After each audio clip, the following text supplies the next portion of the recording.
ॐ सहना भवतु सहनौ भुनक्तु सह वीर्यं करवावहै तेजस्विनावधीतमस्तु मा विद्विषावहै।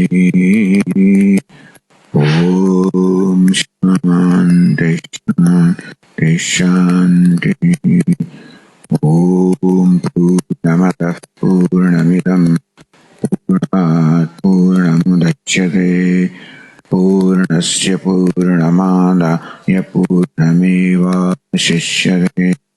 ॐ शान्ति शान्ति शान्तिः।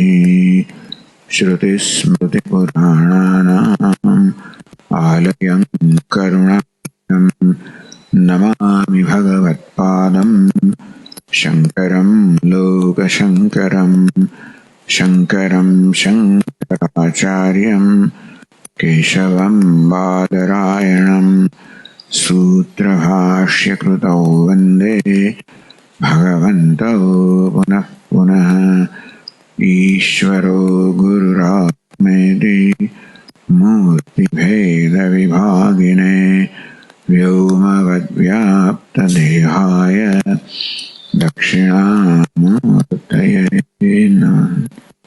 ॐ पार्थाय प्रतिबोधितां भगवता नारायणेन स्वयं व्यासेन ग्रथितां पुराणमुनिना मध्ये महाभारतम् अद्वैतामृतवर्षिणीं भगवतीम् अष्टादशाध्यायिनीम् अम्ब त्वामनुसन्दधामि भगवद्गीते भवद्वेषिणी। तं ब्रह्मा वरुणेन्द्ररुद्रमरुतः स्तुन्वन्ति दिव्यैस्तवैः वेदैः साङ्गपदक्रमोपनिषदैः गायन्ति यं सामगाः ध्यानावस्थिततद्गतेन मनसा पश्यन्ति यं योगिनः यस्यान्तन्न विदुःसुरासुरगणाः देवाय तस्मै नमः।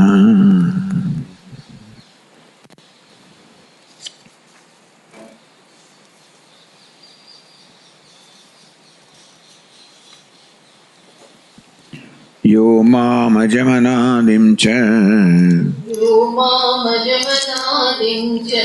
वेत्ति लोकमहेश्वरम् असम्मूढः समर्थ्येषु सर्वपापैः प्रमुच्यते बुद्धिर्ज्ञानमसम्मोहः क्षमा सत्यं दमश्चमः सुखं दुःखं वो भावः भयं च भयमेव च अहिंसा समता तुष्टिः तपोदानं यशो यशः भवन्ति भावा भूतानां मत्त एव पृथग्विधाः।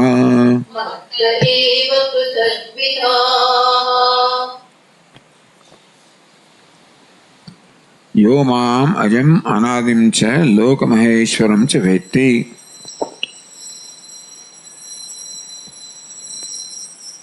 હું જે અજમ અર્થાત અજન્મા છું કારણ કે અનાદિ છું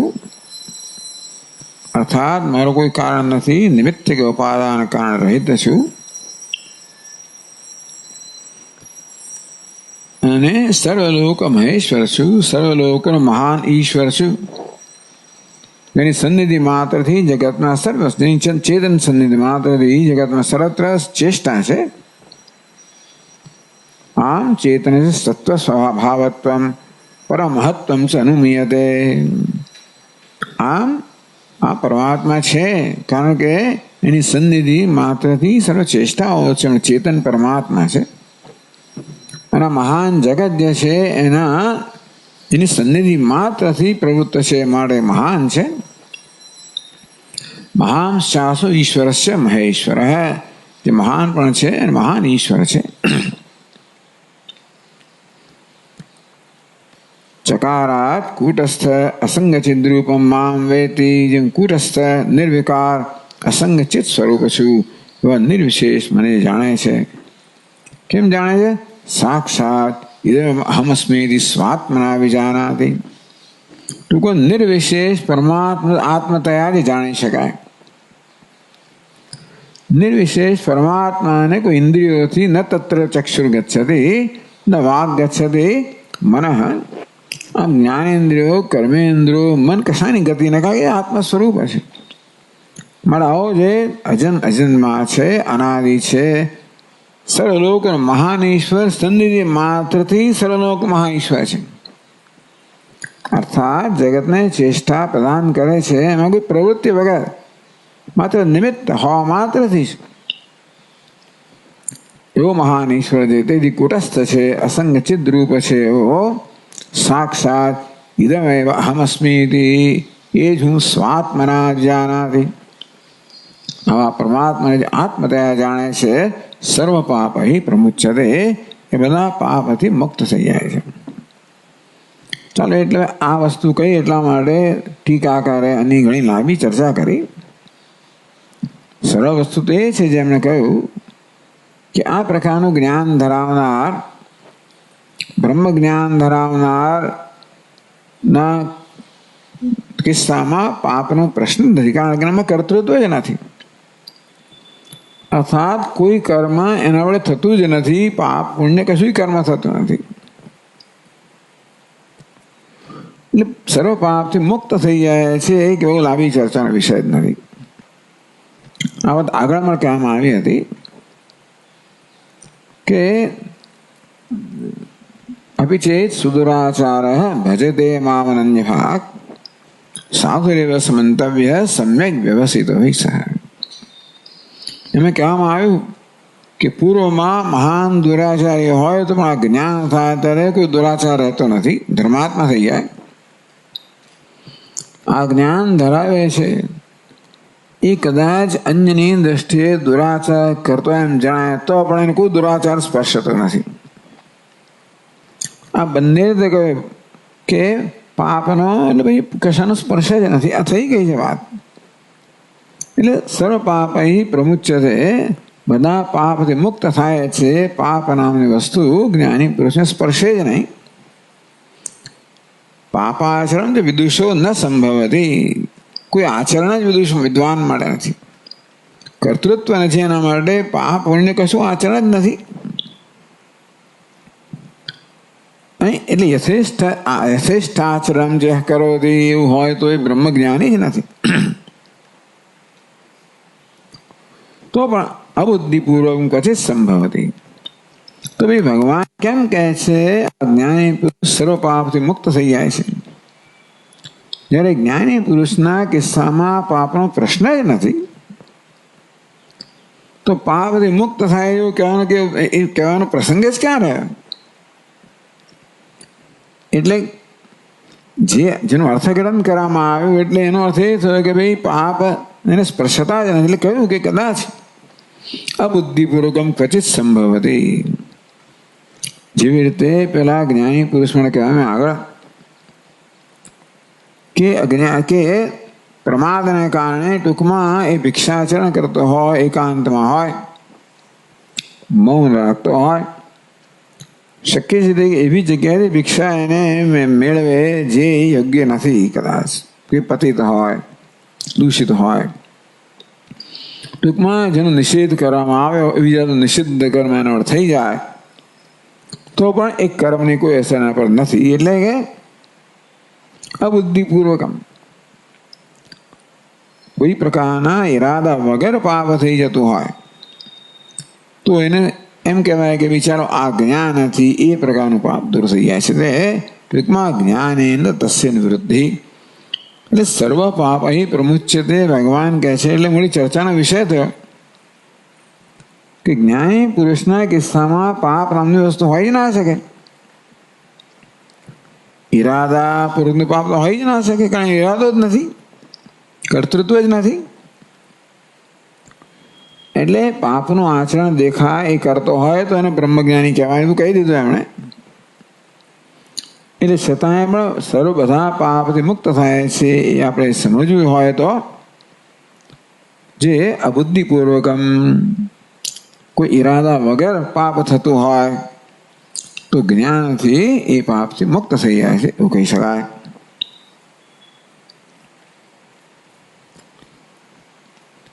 તથાપિ જ્ઞાનસ્ય મહાત્મ્યમ સ્તુયતે, ટૂંકમાં જ્ઞાની માટે પાપનો કોઈ પ્રશ્ન ઉપસ્થિત થતો જ નથી. એટલે આ તો પ્રસક્ત પ્રતિષેધ જેવું થઈ ગયું, પાપનો પ્રસંગ જ નથી. એટલે કહ્યું કે ભાઈ તથાપિ જ્ઞાનસ્ય મહાત્મ્યમ સ્તુયતે, જ્ઞાની પુરુષના કિસ્સામાં પાપથી મુક્ત થાવ એ કહેવાનો પ્રસંગ છતાં પણ એમ કહી શકાય કે આ જ્ઞાનનું મહાત્મ્ય છે એની ભગવાન સ્તુતિ કરી રહ્યા છે. વિવિધૈ પાપૈ પ્રમુચ્યતે, એટલે કે બુદ્ધિપૂર્વક કે અબુદ્ધિપૂર્વક, ટૂંકમાં જાણી જોઈએ ને કે જાણ્યા વગર જે કે પાપ નથી મુક્ત થઈ જાય એમ કરીને માત્ર જ્ઞાનની સ્તુતિ કરવામાં આવે છે. અથવા તો યો મામ અજમ અનાદિમ ચ વેદથી, એ શ્લોકનો તો વેદનો અર્થ વેદ એટલે અપરોક્ષ જ્ઞાન એમ કરવામાં આવે તો પાપનો પ્રશ્ન જ નથી. પરંતુ વિદ ધાતુનો ઉપાસના કરવામાં આવે, જેનો આ સંદર્ભમાં વધારે સંભવ છે. યદ્વા અનાદિમ, તો કે જન્માદિ, હું અનાદિ છું, જન્મ વગેરેનું કોઈ કારણ જ મારામાં નથી, માટે હું કેવું છું, અજન્મા છું,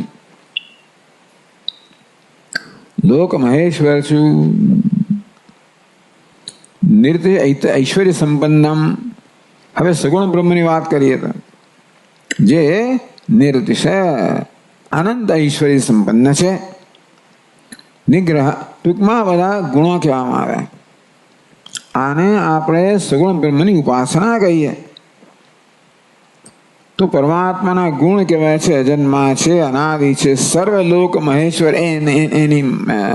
એનું ગુણ કહેવામાં આવે, મહાત્મ્ય કહેવામાં આવે, વિભૂતિ કહેવામાં આવે. એટલે સર્વલોક મહેશ્વર કેવા? નિર્દિશય ઐશ્વર્ય સંપન્ન છે, નિગ્રહ કરનાર છે, અનુગ્રહ કરનાર છે, સર્વશક્તિમાન છે, મોક્ષ પ્રદાન કરનાર છે. બધું આવા મામ વેદતી મામ ઉપાસતે, જે મારી ઉપાસના કરે છે. એમાં ઉપાસના કરવા માટે, ધ્યાન કરવા માટે જેનું ધ્યાન કરવાનું છે એનું જ્ઞાન તો જોઈએ છે. તેથી આ ધ્યેય વિષયનો ઉપદેશ તો જોઈએ. શાસ્ત્ર આચાર્ય ઉપદેશાભ્યાન, શાસ્ત્રના આચાર્ય ઉપદેશ દ્વારા પરમેશ્વરનું જ્ઞાન થયું છે તો ધ્યાન કરવાનું છે. જ્ઞાત્વા, એ ધ્યાન શેના વડે કરે છે? મોક્ષ ઈચ્છા, માત્ર મોક્ષની ઈચ્છાથી પ્રેરાઈને જ કરે છે. જે એટલે કે આ સકામ ઉપાસનાથી આ નિષ્કામ ઉપાસના છે. નિષ્કામ એટલે મોક્ષની ઈચ્છા, એટલે સર્વ સમર્પણની ભાવના. સમર્તેષુ અસમ્મૂઢ, એ અસમ્મૂઢ અર્થાત सम्मूढ़ सतत विवेक शून्य असम्मूढ़ टूंकમાં એને કારણે અસમ્મૂઢ બને છે, સર્વ મોહથી મુક્ત થાય છે.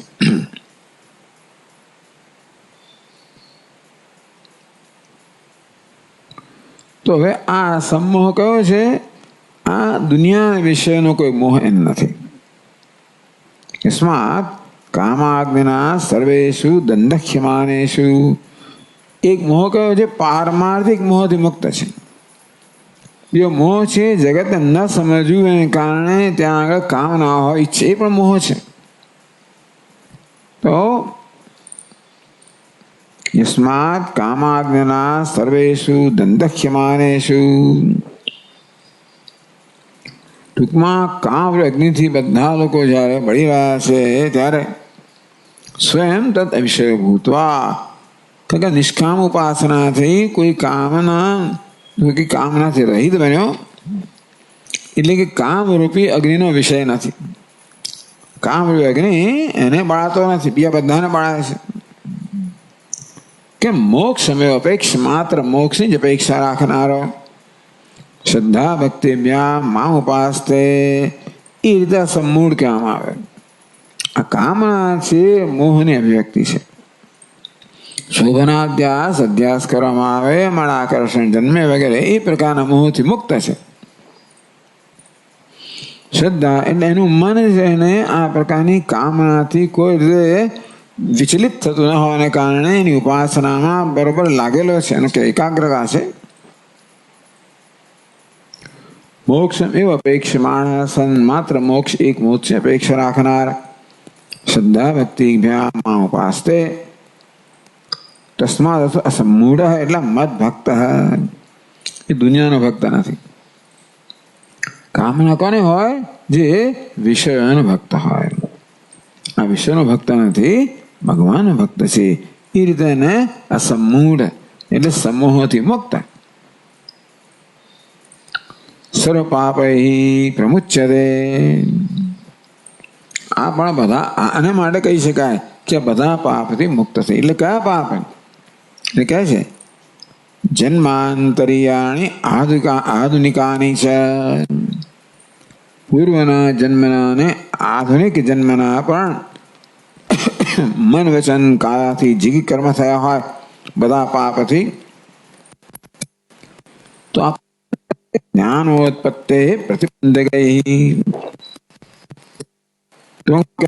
કે આ રીતે સર્વ રીતે એ શુદ્ધ બને છે. એ અંતઃકરણની શુદ્ધિ પ્રાપ્ત કરે છે. આ અશુદ્ધિ આ પાપ જ છે, અશુદ્ધિના રૂપમાં વ્યક્ત થતા હોય છે. અને અશુદ્ધિ કહો, રાગદ્વેષ કહો, એ જ જ્ઞાનમાં પ્રતિબંધક છે. એટલે જ્ઞાનમાં જે પ્રતિબંધક છે એ બધા પ્રકારના પાપથી, બધી અશુદ્ધિથી મુક્ત થાય છે ભગવાનની ઉપાસનાથી. મદુપાસ્ત્યા પ્રમુચ્યતે, મારી ઉપાસનાથી બધા પ્રકારના પાપથી મુક્ત થાય છે. એ બહુ યોગ્ય વસ્તુ છે. અને એને કારણે પછી કારણ કે પાપથી મુક્ત જ્ઞાન ઉત્પત્તિ પુંસામ, પાપથી મુક્ત થાય એટલે એનું ચિત્ત કેવું છે? જ્ઞાનની ઉત્પત્તિ માટે યોગ્ય છે. સત્વ પ્રધાનયા મદુપાસ્ત્ય સર્વપાપ વિનિર્મુક્ત સન્ન, ઉપાસના સત્વ પ્રધાન કહેવામાં આવી કારણ કે કામના છે રજોગુણ છે. નિષ્કામ ઉપાસના એટલે સત્વ પ્રધાન ઉપાસના. સર્વ પાપ વિમુક્ત સન્ન, બધા પાપથી મુક્ત થઈને, એટલે આ ઈશ્વરનું ધ્યાન છે, ઈશ્વરની આરાધના છે, બધા પાપને દૂર કરનારી છે. આ મલિન કોઈ ગટરની જળ હોય એ પણ ગંગામાં જેવી રીતે પ્રવેશ કરીને છેવટે શુદ્ધ થઈ જાય, તેવી રીતે આ ઈશ્વરના ધ્યાનને કારણે મનની બધી મલિનતાઓ ધોવાઈ જાય છે. પવિત્રાણામ પવિત્રમ યો મંગલાનામ ચ મંગલમ. પછી જ્ઞાનમ પ્રાપ્ય, પછી જ્ઞાન પ્રાપ્ત કરીને મુક્ત થાય છે. એક ક્રમ નથી. હવે એ સમજાવ્યું. હવે પછીના 2 શ્લોક કેવી રીતે સમજાવ્યા? તો આ પ્રકારે ઉપાસનાની વાત કરવામાં આવી. સ્વઉપાસ્યા, પોતાની ઉપાસનાથી સર્વ પાપ વિનિર્મુક્તાનામ મુક્ષણામ, ભગવાનની સગુણ બ્રહ્મની ઉપાસના કરવાને કારણે બધા પાપથી મુક્ત થયેલા મુક્ષો જે છે, સ્વસ્વા તો ભગવાન આ મોક્ષનું શું પ્રદાન કરું છું? સ્વસ્માદેવ જ્ઞાનમ જ્ઞાન સાધનમ જ ભવતી. કૃપાથી આવા નિષ્કામ મુક્ષોને જ્ઞાનનું સાધન પ્રાપ્ત થાય અને જ્ઞાન પ્રાપ્ત થાય. એ પ્રકારે આ 4 અને 5માં 2 શ્લોકોનું અર્થગ્રહણ કરવામાં આવ્યું. બુદ્ધિ જ્ઞાન તો કે બુદ્ધિ જ્ઞાનમ, ચલો એમ ચાલો બ્રહ્મા પરોક્ષ જ્ઞાન કહો, બુદ્ધિ એટલે પરોક્ષ જ્ઞાન કહો, કે ભાઈ तदेव अहमिति ज्ञातो ब्रह्मात्मा निश्चय निश्चयात्मक बुद्धि में निश्चय जन्म्यो कि हूँ ब्रह्म છું. એટલે પહેલા શ્રવણને કારણે પરોક્ષ જ્ઞાન થયું, એને કારણે નિશ્ચય જન્મ્યો કે બ્રહ્મ હું જ છું. असम्मोह विपरीत भाव अनुदय क्षमा सत्यम दमः शमः अहिंसा समता तुष्टि तपः दानम.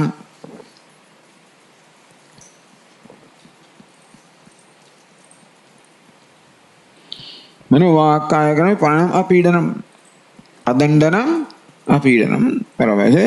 એટલે અહિંસા લગભગ એ પ્રકારનો અર્થ કરવામાં આવે. યશ આ બધા શું છે તો કહ્યું કે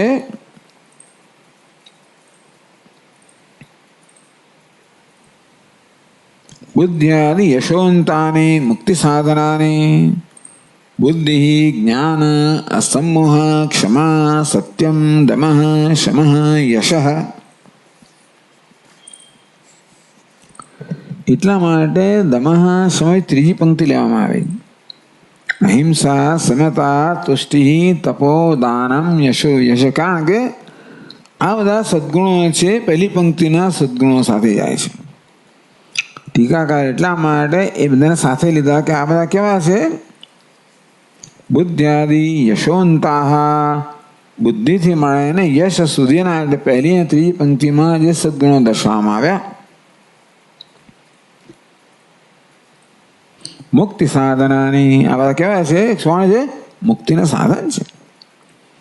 મત ભજનવતા મત એવ ભવંતી, તમારું ભજન કરનારા, મારી ઉપાસના કરનારા, મારી સાધના કરનારાને મારી કૃપાથી એટલે સર્વ પાપ અહીં પ્રમુચ્યતે, બધા પાપથી મુક્ત થઈ જાય. એટલે કે રજોગુણ તમોગુણથી મુક્ત થાય, બધા દુર્ગુણથી મુક્ત, એટલે બધા સદગુણનો આવિર્ભાવ થાય. એ આ સદગુણો કેવા સાત્વિકતા બતાવે છે અને એ શું છે? જ્ઞાનનું સાધન છે. એટલે ભગવાન કહે છે કે આ પ્રકારે આગળના શ્લોક કહ્યું એ પ્રમાણે મારી ઉપાસના કરનારના રજોગુણ તમોગુણ બધા પાપ દૂર થઈ જાય છે, સત્વગુણનો આવિર્ભાવ થાય છે, બધા સદગુણો પ્રગટ થાય છે. જે જ્ઞાનના સાધન છે એ આપનાર હું જે છે. અતઃ મુમુક્ષુભિઃ મદુપાસનમ અવશ્ય કર્તવ્યમ. આ પ્રકારે આ શ્લોકનો આવો અર્થ કરવામાં આવે. બહુ વિલક્ષણ પણ એ પ્રકારે અર્થ કરવામાં આવે કે મુમુક્ષુઓને જ્ઞાનનું સાધન પ્રદાન કરનાર હું જ છું. અને બુદ્ધિ જ્ઞાનમ વગેરેમાં એને અપરોક્ષ જ્ઞાન ગણો તો એ પ્રદાન કરે. એટલે જ્ઞાન શબ્દના બે અર્થ કર્યા. બુદ્ધિ જ્ઞાનમ અસમોહ, તો જ્ઞાન બ્રહ્માત્મૈકત્વે પરોક્ષમ અપરોક્ષમ છે. એટલે પરોક્ષ જ્ઞાનની પ્રારંભ થાય અને ઈશ્વરની કૃપાથી અપરોક્ષ જ્ઞાનમાં પ્રાપ્ત થાય. એટલે ભગવાન કહે છે કે મારી કૃપાથી હું જે સર્વલોક મહેશ્વર છું, મારી કૃપાથી પેલા જ્ઞાનના સાધન પ્રાપ્ત થાય, પરોક્ષ જ્ઞાન પ્રાપ્ત થાય, છેવટે અપરોક્ષ જ્ઞાન પ્રાપ્ત થાય. અને સાથે સાથે એના વિરુદ્ધ પણ બધા દુર્ગુણમાં કહેવામાં આવ્યા.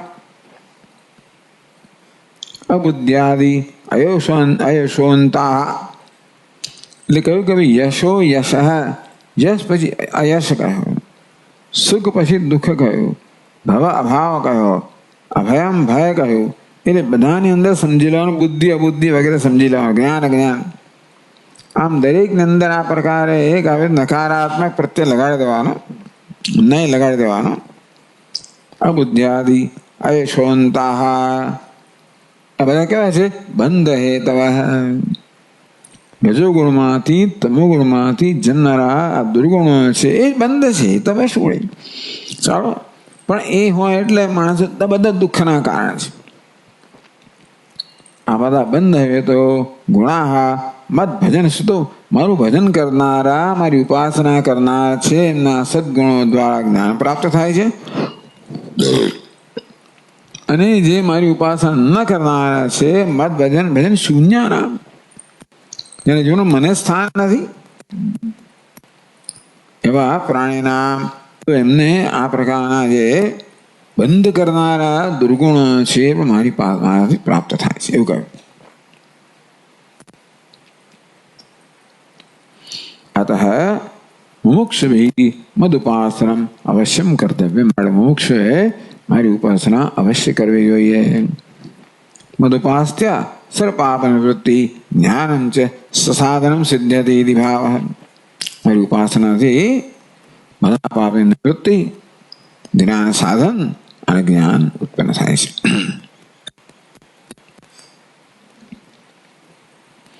તેન મુમુક્ષ ભજનીયત્વ સિદ્ધ્યતે. આ ભગવાન ભજનીય છે. મુમુક્ષો વડે પેલા લોકો તો ભજન નથી કરવાના, કારણ કે એમને એ પ્રકારની કોઈ જાતની એ પ્રકારની એવું કે સૂતું જ નથી એમના હૃદયની અંદર. પણ મુમુક્ષો મારા ભગવાન કેવા છે? ભજનીય છે. 550 छठा श्लोक थी. भवन्ति भावा भूतानामिति स्वस्य मुमुक्षु उपास्यत्वे कारणम्. भवन्ति भावा भूतानां मत्तैव पृथग्विधाः. આગળના શ્લોકમાં કહ્યું એ દ્વારા સ્વસ્ય મુમુક્ષુ ઉપાસ્યત્વે, ટૂંકમાં આ દ્વારા કહ્યું કે હું જે ભગવાન છું, સર્વલોક મહેશ્વર છું, એ બધા એ મુમુક્ષ વડે ઉપાસ્ય છે. ટૂંકમાં હું ઉપાસના કરવા યોગ્ય છું એનું કારણ ભગવાને આ શ્લોકમાં બતાવવામાં આવ્યું. પછી બીજું શું કહ્યું કે જે લોકો દુષ્ટ છે એમને દુર્ગુણ આપનારો હું છું, શિક્ષા કરનારો હું છું. દુષ્ટ, શિષ્ટ, નિગ્રહ, અનુગ્રહ, સામર્થ્યમ. થોડોક અવાજ વોલ્યુમ થોડુંક મજા દે. ટૂંકમાં દુષ્ટને આ પ્રકારના સંસારના બંધન કરનારા ગુણ એટલે સજા. બીજી કઈ સજા? સજા માણસને બીજું કોઈ કરતું નથી, પોતે જ કરે છે. ટૂંકમાં પોતે જેવું કશું કરે જેને કારણે એને એનું ફળ મળે. એટલે ટૂંકમાં દેવતાઓ કહે છે કે દંડ કરવો હોય તો એક ખોટો વિચાર મૂકે એટલે દુનિયા દંડ કરે એને. દંડ પ્રાપ્ત કરવાનું કારણ કે અહીંયા જ કંઈક ગડબડ છે, તે ગડબડ ભગવાન કરે. એટલે નિગ્રહ, દુષ્ટ લોકોનો નિગ્રહ કરવો, શિષ્ટ લોકો પર અનુગ્રહ કરવો, એ બંને વસ્તુ કહેવામાં આવી. આમાં બંધ મોક્ષ હેતુત્વ. બંધનો હેતુ પણ હું છું અને મોક્ષનો હેતુ પણ હું છું. સર્વતંત્ર સ્વાતંત્ર્ય. હું અનાદિ છું, અજન્મા છું, મારો કોઈ કારણ નથી, મને ઉત્પન્ન કરનાર નથી. હું સર્વલોકનો મહેશ્વર છું, મારો કોઈ ઈશ્વર નથી. સર્વતંત્ર, બધું જે કરવા માટે સ્વતંત્ર છું. આ વસ્તુ બહુ જ ટૂંકમાં આ પ્રકાર સ્વતંત્ર હોવું એ બહુ જોખમી વસ્તુ છે. ભગવાન સિવાય કોઈને પણ આ પ્રકારની સ્વતંત્રતા પરવડે જ નહીં.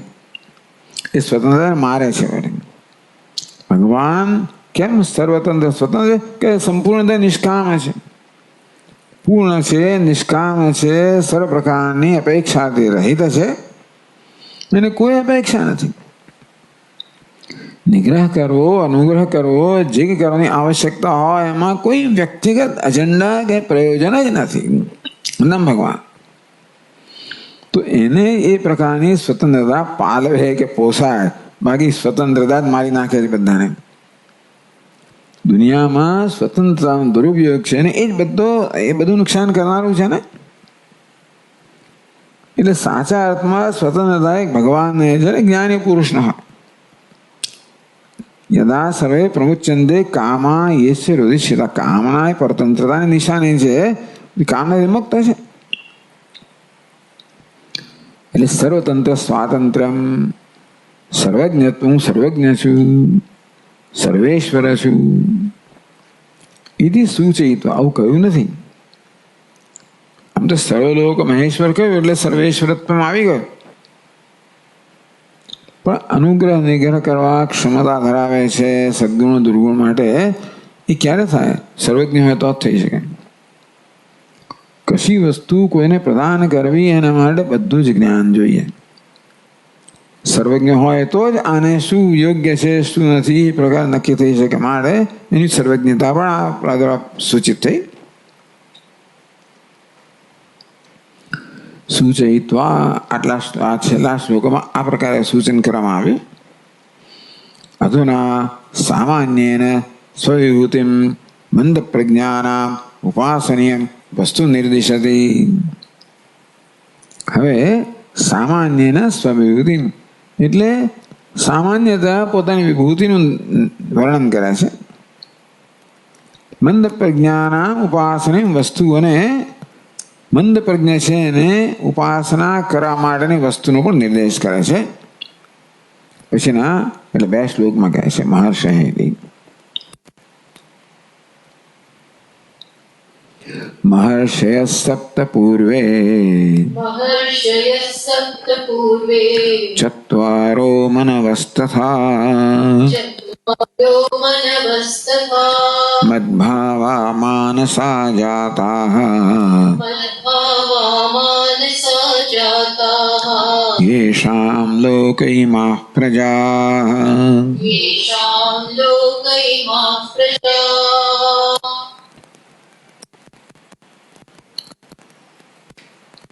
पूर्वे सप्त महर्षि पूर्वे सृष्टि आरंभ काल में 7 महर्षियों सप्तर्षियों चत्वारो तथा चत्वारो 4 मनुओं मानसा जाता हमारा मानस संतानों से मद भावा टूंकमा मारी भावना करनारा से परमेश्वरी भावना थी भरपूर है. ये शाम लोके इमाः प्रजा आ प्रजा जे देखाय छे बधी आ लोकनी संतति. ए रीते भगवाननी विभूति छे. विभूति विविधेन भवनम भगवान ज आ बधा रूपमां बनी गयो छे.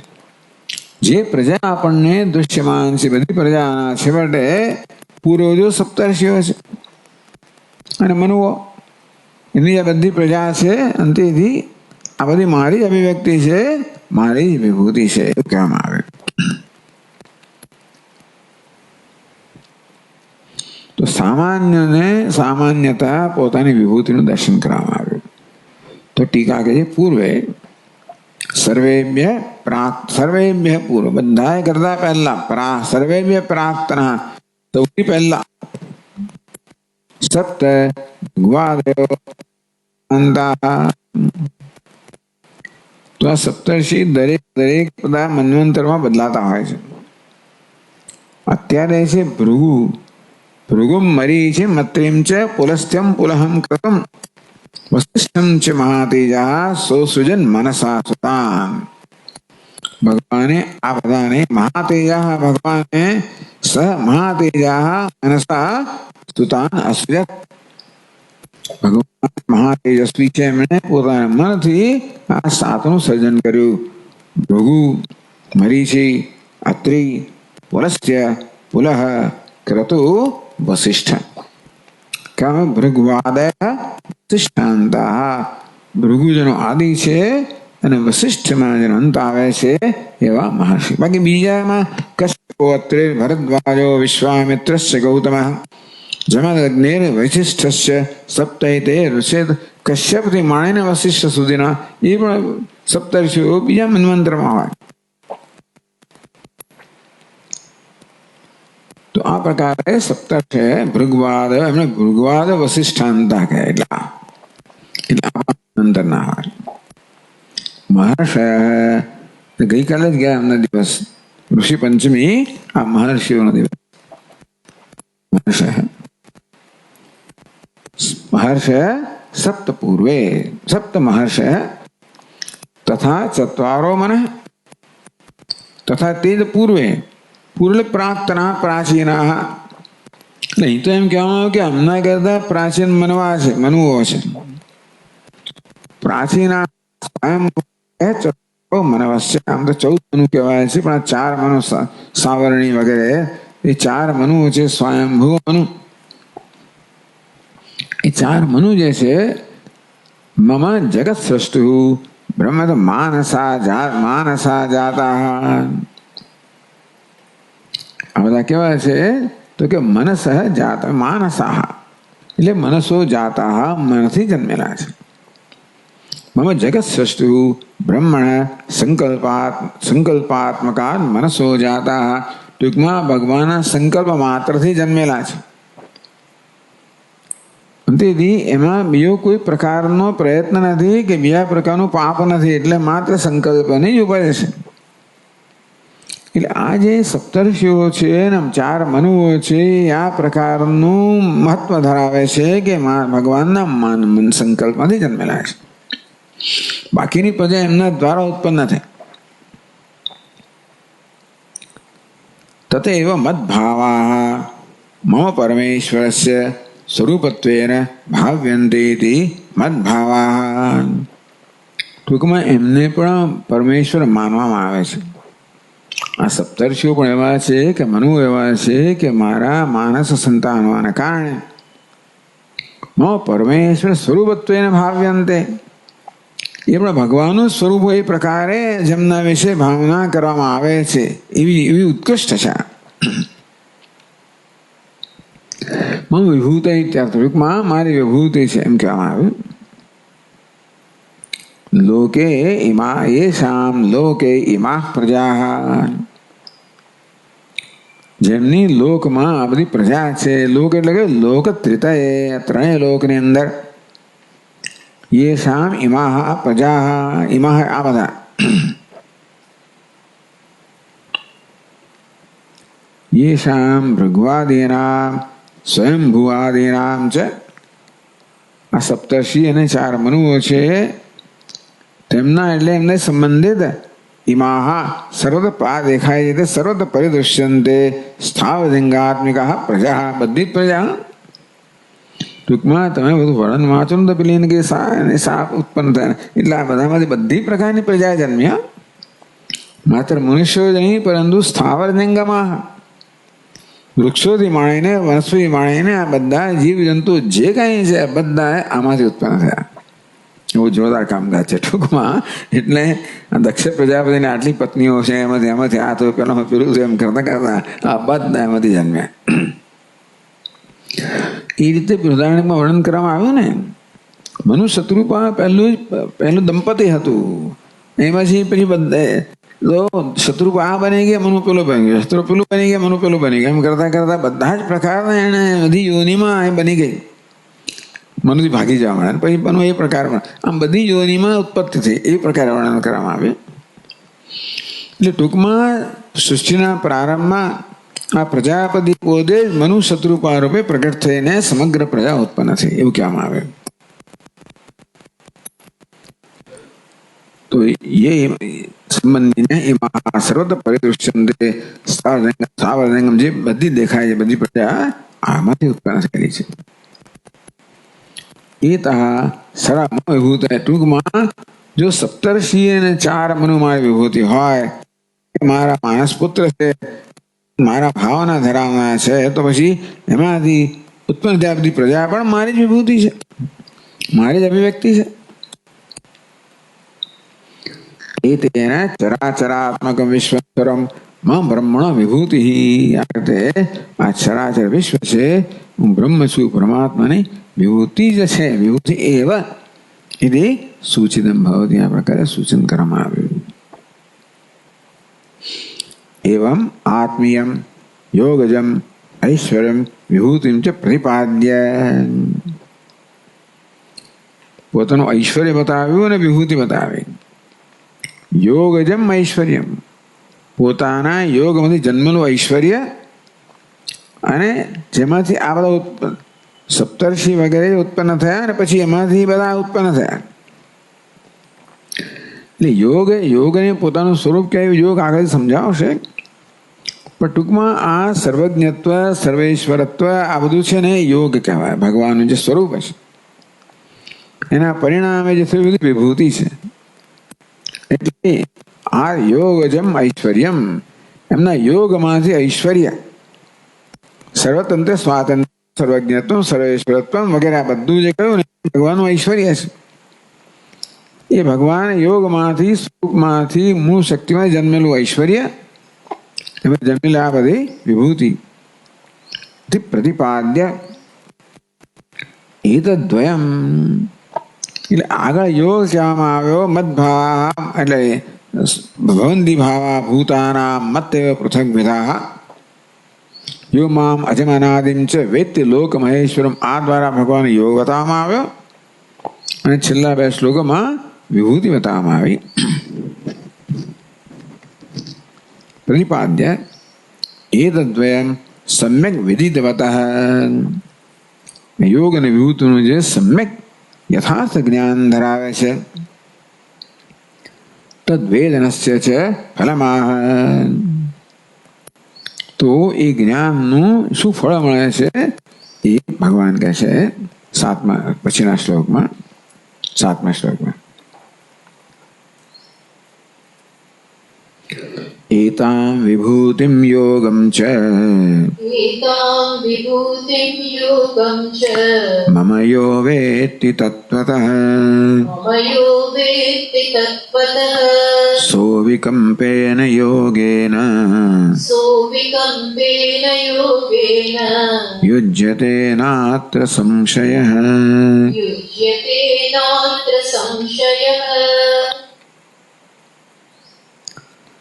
मम एतां विभूतिं योगं च यो वे तत्त्वतः वेत्ति.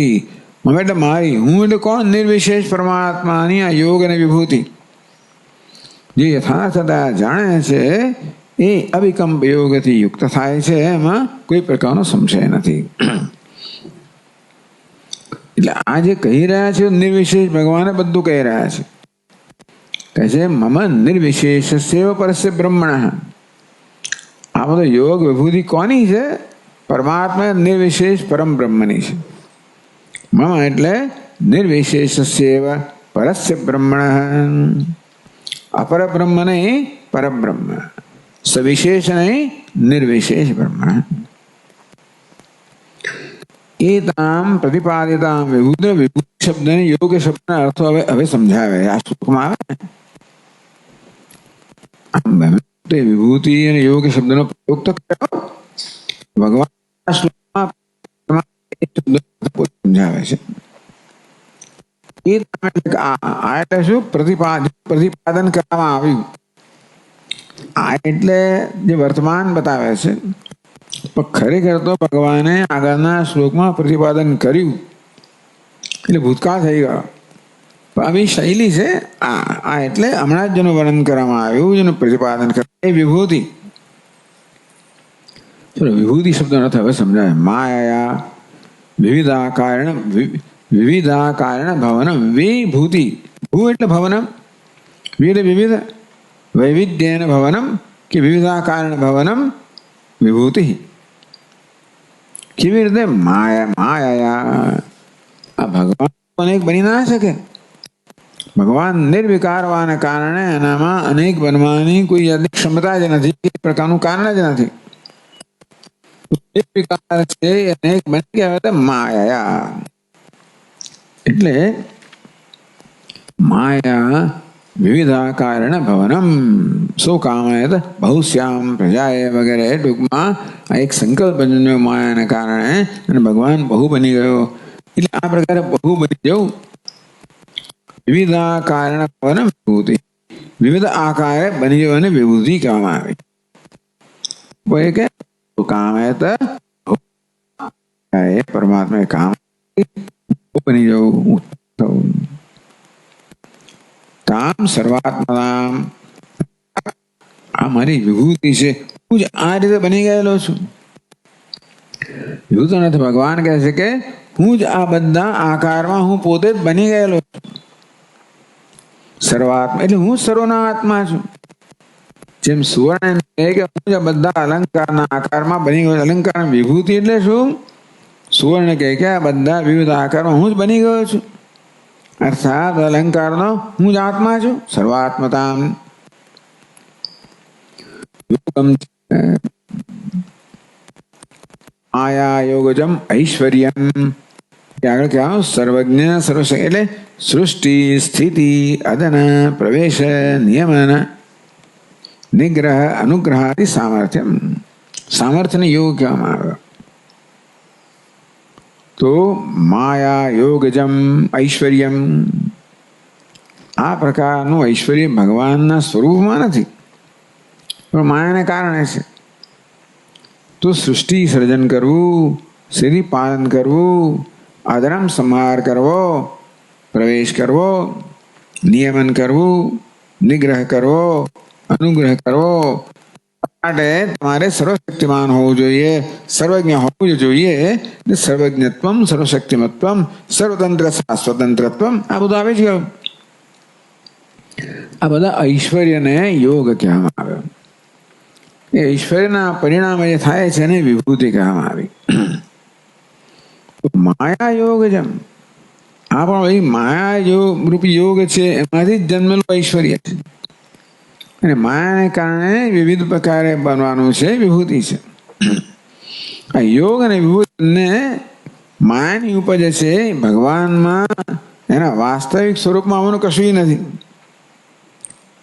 પણ સગુણ બ્રહ્મમાં યોગ છે અને વિભૂતિ છે. બધા સામર્થ્યને યોગ કહેવામાં આવ્યો. એ તો સર્વમ આ પ્રકારે મારો યોગ અને વિભૂતિ, મારું સામર્થ્ય અને આ પ્રકારે વિવિધ બનવાનું. યો વિચક્ષણ તત્વતઃ વેત્તિ યથાર્થેન વેત્તિ. કોણ? યહ જે જાણે. કોણ? વિચક્ષણ. કારણ કે આ વસ્તુ કોઈ સામાન્ય વિચક્ષણ એટલે તે બુદ્ધિમાન મનુષ્ય જ હોય. અને કેવી જાણે છે? શાસ્ત્ર આચાર્ય ઉપદેશજન્ય વિવેક વિજ્ઞાન એને વેત્તિ. તો આને મને શાસ્ત્ર આચાર્યનો ઉપદેશ જોઈએ અને વિવેક જ્ઞાન જન્મવું જોઈએ. કેવું જ્ઞાન? નહીં એકદમ જગત કિંતુ પરમાત્માના સ્વરૂપમ એવા આ પ્રકારનો વિવેક જન્મે. આ જગત નથી, આ શું છે? પરમાત્માનું સ્વરૂપ છે. પરમાત્મા જ આ રીતે વ્યક્ત થયો છે એ પ્રકારે જાણે શાસ્ત્રને આચરણ ઉપદેશથી. અગત્યનું એ છે, કારણ કે જે છે પરમાત્મા છે. સર્વમ ખલ્વિદમ બ્રહ્મ, એને મળે આચરણ ઉપદેશ જોઈએ. આ તો કે બ્રહ્મ હતું હશે, આવું હોય બ્રહ્મ? ટૂંકમાં આવો પ્રશ્ન કે બ્રહ્મ વિશે આપણા મનમાં અનેક ખ્યાલ હોય ભગવાન વિશે, અને આવો કે ભગવાન હોય સર્જન કરે, અનેક જાતના પ્રશ્નો જન્મે છે. ભગવાન તો ભૂખ મારો કેમ છે, ફલાણું કેમ છે, ઢીકણું કેમ, 1000 પ્રશ્નો જન્મે. મારા મનમાં ભગવાન જેવો ખ્યાલ છે એવું ભગવાન જોઈએ તો ભગવાન બરોબર કહેવાય. મારા ખ્યાલ પણ નથી કરતો મળે ભગવાન છે ને આવું છે ન કરે. એટલે ટૂંકમાં અનેક આ પ્રકારના પ્રશ્નો આપણા મનમાં જન્મતા હોય, એટલા માટે આચરણ ઉપદેશ જોઈએ. આ બધું પણ સર્વ પરમાત્મા જ છે. તેથી ઉપદેશજન્ય વિવેક વિજ્ઞાન વેત્તિ. જે દેખાય છે જગત છે, વિવેક શું છે? એ વાસ્તવમાં પરમેશ્વર છે. તો આ જગત દેખાય છે પરમેશ્વર છે એ પ્રકારનું વિવેક વિજ્ઞાન જન્મે ઉપદેશ અને એ પ્રકારના સાત્વિક વૃત્તિ હોય ત્યારે. નૈદમ જગત કિંતુ પરમાત્મા સ્વરૂપમેવૈતિ. આ જગત આવું જગત નથી, આ તો પરમાત્માની અભિવ્યક્તિ જ છે, પરમાત્માનું સ્વરૂપ છે. અર્થાત પરમાત્મા સ્વરૂપનો આત્મા છે, પરમાત્મા જ આ રૂપમાં વ્યક્ત થયેલો છે. એટલે કશું રૂપ લેવામાં પરમાત્માને કોઈ તકલીફ નથી. આપણે ભલે આ પ્રકારે વર્ગીકરણ કરીએ કે આ સારું છે, ખરાબ છે, હોવું જોઈએ, ન હોવું જોઈએ, બરાબર છે. કારણ કે આપણું પોતાનું જે કંઈ ધોરણ હોય એ આપણે વર્ગીકરણ કરીએ ને, આપણા ધોરણ પ્રમાણે, આપણી સમજ પ્રમાણે. તો કે ના, એ સમજ બદલવાની જરૂર છે. વિવેક વિજ્ઞાન અર્થ એ જ થયો કે આપણી સમજ જાળવી રાખીને આપણે ભગવાન ઓળખ્યો નથી બનવાનો. આ ભગવાન છે એ પ્રકાર કરીને આપણી સમજમાં પરિવર્તન લાવવાનું છે. એટલે શ્રદ્ધા ભક્તિ વગેરેની વાત કરવામાં આવી કે બી શાસ્ત્ર આચાર્યના ઉપદેશમાં શ્રદ્ધા છે, ભક્તિ છે. અંતો પછી મારી બુદ્ધિને અકબંધ રાખીને આ સમજવાના પ્રયત્નને બદલે જે કહેવામાં આવે છે એ પ્રકાર મારી બુદ્ધિને બદલું. આ પ્રકારે પોતાની દ્રષ્ટિમાં પરિવર્તન લાવવું એટલા માટે શાસ્ત્ર આચાર્ય ઉપદેશજન્ય વિવેક વિજ્ઞાનેના, શાસ્ત્ર આચાર્યનો ઉપદેશથી ઉત્પન્ન થયેલું વિવેક વિજ્ઞાન ત્યારે જાણે. નહીં ઇદમ જગત કિંતુ પરમાત્મા સ્વરૂપમેવ, જગત નથી, આ તો પરમાત્માનું સ્વરૂપ છે.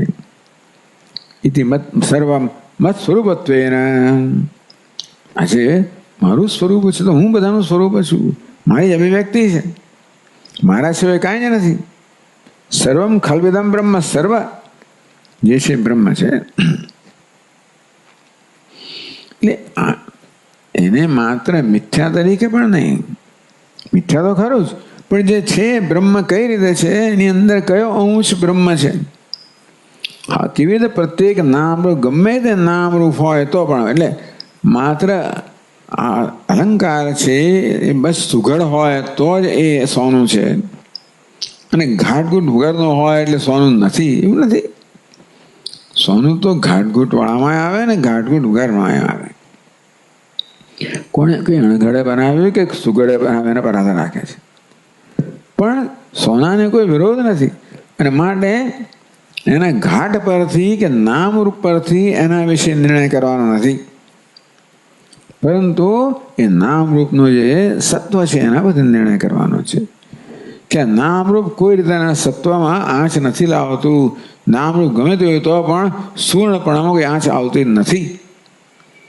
એમ આ પરમાત્માની પૂર્ણતામાં કોઈ આંચ નથી આવતી. આ પ્રકારે વિવેક બુદ્ધિ જન્મે, જેથી આ નામરૂપ આપણા મનને વિચલિત ના કરે. એટલે ઈશ્વર કેવો હોવો જોઈએ એ પ્રકારના ખ્યાલમાં પરિવર્તન આવે કે જે છે તે ઈશ્વર છે. એ પ્રકારે વિવેક વિજ્ઞાન જન્મે તો પછી જે કોઈ નામરૂપ હોય એ આપણને ઈશ્વરની દ્રષ્ટિમાંથી વિચલિત ના કરે. એવી તો જ અવિકંપેન યોગે ને સર્વ મત સ્વરૂપ મત સ્વરૂપત્વેન મામેવ બંધ મોક્ષયો સર્વસ્વ કારણત્વેન સમ્યક વિજાનાતિ. પહેલાં તો એ કહ્યું કે આ બધું મારું સ્વરૂપ છે, મારી જ વિભૂતિ છે, હું જ અભિવ્યક્ત થયો છું બધા રૂપમાં. સાથે સાથે હું જ બંધને મોક્ષનું કારણ છું અને સર્વનું કારણ છું. કારણ કે આપણને લાગે આવું કેમ, ભગવાન આવું કેમ કર્યું, લોકોને દુઃખી કેમ બનાવે. ભગવાનના શરીરમાં બંધન છે જ, કે બધા મુક્ત જ કેમ નથી. આપણે તો એવું થાય, અધર્મ છે શું કરવા, પાપ છે જ કેમ. આપણે પ્રશ્ન કરીએ તો બંધ અને મોક્ષ બંનેનું કારણ છે, પાપ અને પુણ્ય બંનેનું કારણ છે. કંઈ બંનેની પર છું, બેમાં એકેય વસ્તુ મને સ્પર્શતી નથી, માટે કારણ બને. ટૂંકમાં એ કારણ બનવાને એનું પરવડે, બીજા કોઈ ના પરવડે. બંધનનું કારણ બનવાનું કોને પરવડે? જેને બંધન સ્પર્શતું ના હોય, બંધનનું કારણ પણ છેવટે ના હોય. એટલે એટલી વિશાળતા એનામાં છે કે પાપ જે કહેવાય બધાનો સમાવેશ છે. કશી વસ્તુ ઈશ્વર કશાનો વિરોધી નથી, અર્થાત કશી વસ્તુ ઈશ્વરનો બાદ કરતી નથી. બંધ મોક્ષયો સર્વસ્વ જે કારણત્વ સમ્યક વિજાનાતિ. એ તત્વતઃ યથાર્થેન વિજાનાતિ સમ્યક વિજાનાતિ, યથાર્થ રીતે જાણે છે. સહ મુમુક્ષુ, એ મુમુક્ષુ અવિકંપેન યોગેન યુજ્યતે. અવિકંપેન વિકલ્પ વિકલ્પ તદ્રહિતેન યોગેન મદ્વિપાસ્ય યોગેન યુજ્યતે યુક્તો ભવતિ. ટૂંકમાં આ પ્રકારે મારી ઉપાસના રૂપી યોગ પ્રાપ્ત કરે છે. આ યોગને પ્રાપ્ત કરે છે એટલે યોગેન યુજ્યતે એવું કહ્યું. યોગેન યુક્ત ભવતી, યોગ પ્રાપ્ત કરે છે. કયા પ્રકારનો યોગ પ્રાપ્ત કરે છે?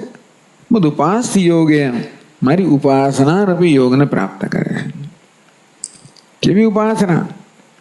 અવિકંપેન યોગેન, અવિકંપેન વિકલ્પ વિકલ્પ તદ્રહિતેન યોગેન. કોઈ પ્રકારના વિકલ્પ રહિતની ઉપાસના. છેવટે ઉપાસનામાં વિકલ્પ હોય. કોઈ વિકલ્પ હોય? ઉપાસક અને ઉપાસ્ય એ પ્રકારનો વિકલ્પ હોય. એટલે ભગવાન અને ભક્ત વચ્ચેનો દ્વૈત હોય. પણ આ પ્રકારની ઉપાસના છેવટે ક્યાં પહોંચાડે છે આપણને? એ પ્રકારના વિકલ્પ રહિતની ઉપાસના. અવિકલ્પેન વિકલ્પ વિકલ્પ તદ્રહિતેન, એટલે વિકલ્પ રહિતની ઉપાસના છે એ પ્રકારના યોગથી યુક્ત થાય છે. શરૂઆત વિકલ્પથી થાય, પણ છેવટે કારણ કે દ્વૈત છે જ નહીં ને, બધું જ જ્યારે ઈશ્વર છે એ પ્રકારનું સતત જ્યારે ધ્યાન થતું હોય, ચિંતન થતું હોય, એ પ્રકારની ભાવના મનમાં થતી હોય તો છેવટે ભાવના મનમાં પ્રગટ જે છે એ પ્રગટ થાય ને. બધું જ જો ઈશ્વર હોય તો દૃશ્ય પણ ઈશ્વર છે, દ્રષ્ટા પણ ઈશ્વર છે, ઉપાસ્ય પણ ઈશ્વર છે, ઉપાસક પણ ઈશ્વર છે. એટલે છેવટે જે વિકલ્પ છે, ભેદ છે ઉપાસક અને ઉપાસ્યનો, એ ભેદ પણ છેવટે આ પ્રકારની ઉપાસનાથી ભાવનાથી ધીમે દૂર થઈ જાય. તેથી અવિકલ્પેન યોગેન મદુપાસ્ય યોગેન યુજ્યતે. છેવટની ઉપાસનામાં આ પ્રકારની નિર્વિકલ્પ ઉપાસનાને પ્રાપ્ત થાય છે. આ અભેદ રહિતની ઉપાસનાને પ્રાપ્ત થાય છે.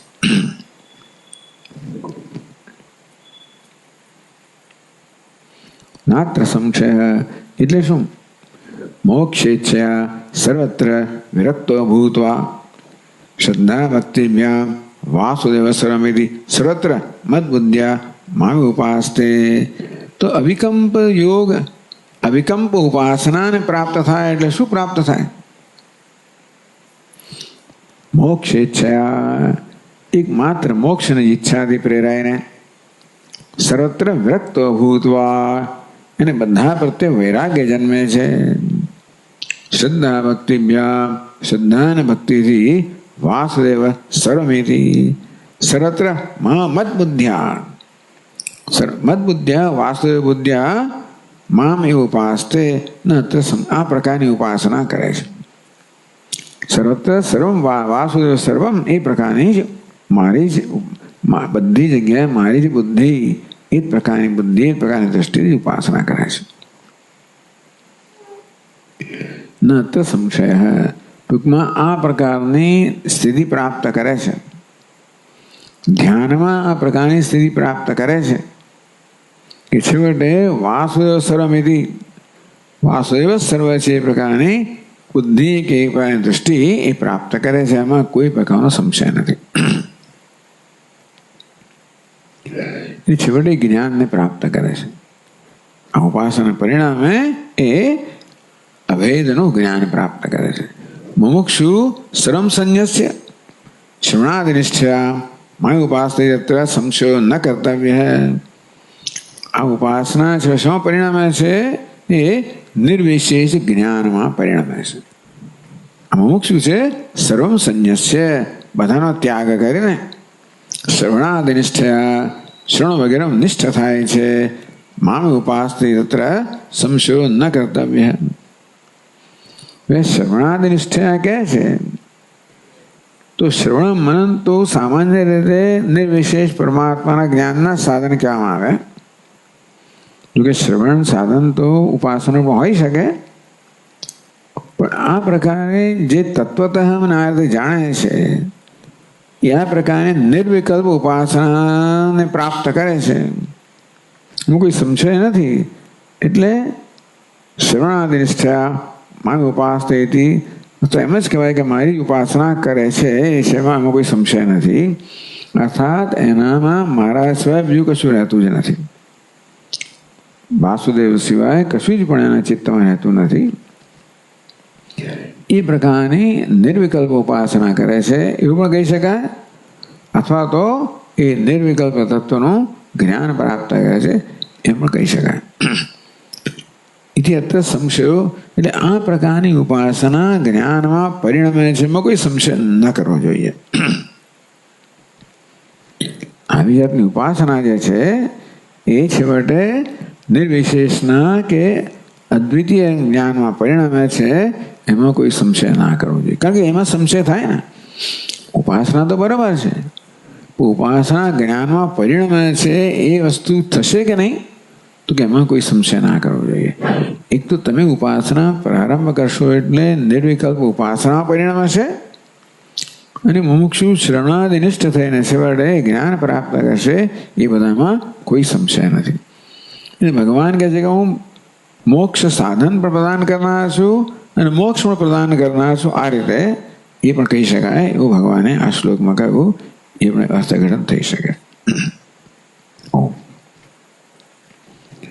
ઓમ પૂર્ણમદ પૂર્ણમિદમ પૂર્ણાત પૂર્ણમુદચ્યતે પૂર્ણસ્ય પૂર્ણમાદાય પૂર્ણમેવાવશિષ્યતે. ઓમ શાંતિ શાંતિ શાંતિ. શંકરં શંકરાચાર્યં કેશવં બાદરાયણં સૂત્રભાષ્યકૃતૌ વંદે ભગવन्तौ પુનઃ પુનઃ.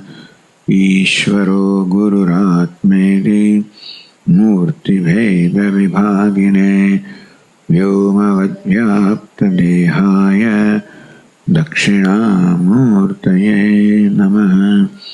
ઓમ શાંતિ શાંતિ શાંતિ. હરિ ઓમ. શ્રી ગુરુભ્યો